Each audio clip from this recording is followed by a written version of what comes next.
full list of the PS Classic lineup is now here. And I'm probably not going to be the first one to say this, but not to a lot of people's surprise and to mine, the list is very subpar. Someone categorized it pretty much being from the launch, which is 95 to 97-ish, with a few surprises here or there. I was surprised to see Metal Gear Solid on here. I think that's a pretty solid title to help sell the thing. I don't think without it, it would have moved many more units. I know Final Fantasy VII you were able to get, but they've been doing remakes, and you can buy Final Fantasy VII if you want to play that on your PS4, just about really any other PlayStation device. So, but the original Metal Gear Solid, I thought that was a nice addition. The only problem is because they don't have the analog sticks. Spoiler alert, if you've never played the game, the Psycho Mantis fight is going to be totally changed. If you've never played it without the dual analog sticks, it kind of sucks. You don't get the cool display where he says lay this controller on the floor and he moves it with his mind. Also, someone else that I work with brought up an interesting point with that, is because there is no Castlevania on here, you're not going to be able to hear him say, you like Castlevania, don't you? Or even the other cheesy line where he's like, you like Konami games. So you're going to be missing out on that. Plus, there's another quirky little part in that game that requires the dual analog sticks, or the Rumble dual analog controller, is the part where Naomi's talking to you in the jail cell.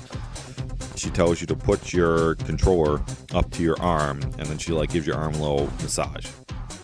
So as far as that were to go, that's the only biggest downside of it. Aside from that, for what they were kind of aiming for, yeah, I was disappointed in the list, but at the same time, no, I'm not that, surprised by some of the games that are on there. But the original Persona, that kind of surprised me. It's nice to see that they threw that one on there. That one's a decent game. So, I mean, it had its surprises in there. But, Mr. Driller, I don't really, when I think PlayStation, I don't think of Mr. Driller. Same thing with Super Street Fighter Turbo. I thought was just an odd choice. They didn't, the game that I thought they were going to probably put on there, is I even called it my original one, is I thought they were going to put Tetris. I mean, they didn't put Tetris on here, and the other one that I thought probably sold better was Bust-A-Move 2, Bust-A-Move 1 or 2. I honestly think those sold better than, I'll be 100% honest, I never even knew there was a Street Fighter 2 puzzle game, type thing. So when I seen that, I was kind of mystified, because originally when I saw Street Fighter, my initial thought was Alpha 2, or was Alpha 1, 2, or 3, one of those three. And to see that, no. And probably my biggest surprise was Resident Evil. I didn't expect to see that on there, since since Capcom was cashing in, and they already made the remake, and a lot of people were saying, well, RE2 was better. Yeah, RE2 was better, but they're also re-releasing it, within the next few months, so there's no point of them putting that one on there. But putting up first Resident Evil was a nice touch. Siphon Filter totally made sense, and I mean totally made sense. I forgot that was one of the first games that was really, aside from Metal Gear Solid, was it was a nice touch. It was a nice third-person shooter. But though that was a game that I thought might have worked better with the dual analog sticks, in my opinion. But there was also Tekken 3. That was one that I totally skipped my mind. I didn't even think about Tekken 3, but yeah, Tekken was huge in there, so that makes sense. The original Twisted Metal made it on there. That was not a surprise. I knew they were going to do that. A lot of people were complaining, saying, why didn't they put Twisted Metal 2 on, since it was the better game? Not really sure. But if they were going for an early PlayStation title, that was definitely it, and that would definitely fit the era that they were aiming this thing for.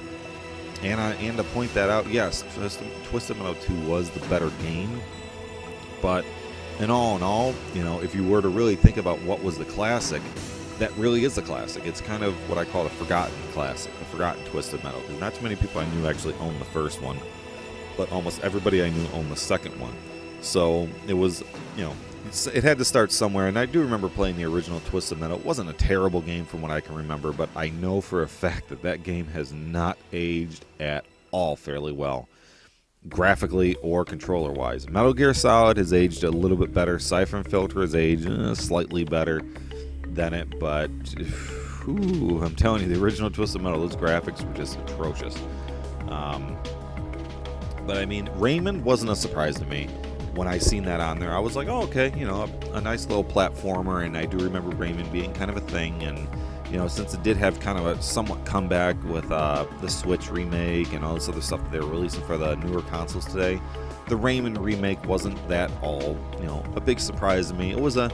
That's what I would call a welcome addition. It's not on my top 10 list of games, but it's one that I can totally see fitting into this, and it's perfect. Intelligent Cube, I guess they had to add another puzzler. That's the only thing I could think of. I mean, I never really played it, but I don't think of that as a classic.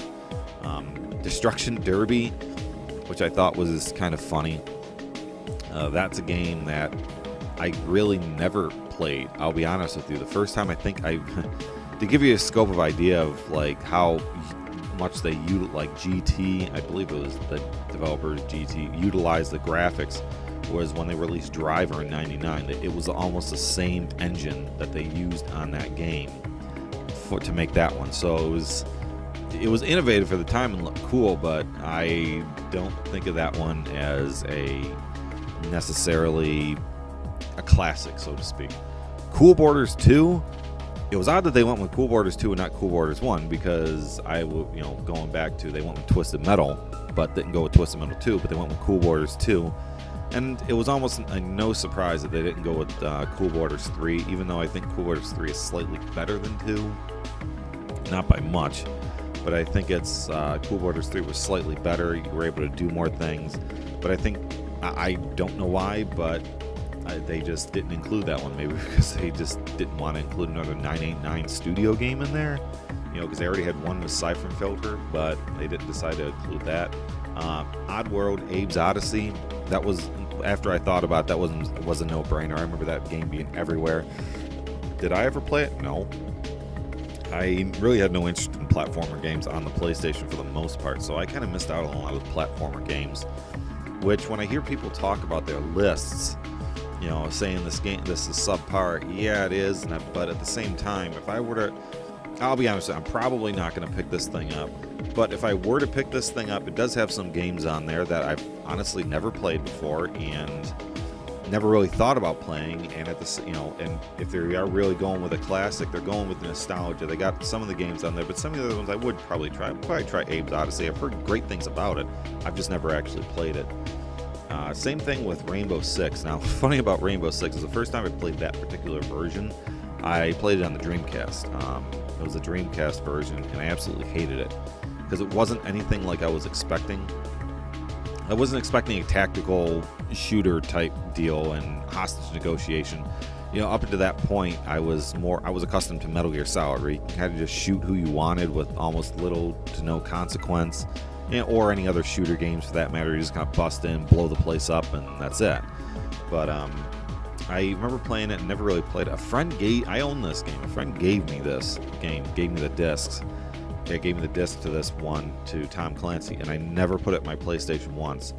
And at one point, I know for a fact, I think it was being used as I literally tossed it around my room. The game is still intact, but I literally tossed it around my room from one CD case to another. And at one point, I think it was almost close to becoming a coaster because it just kind of sat around on my desk for a while.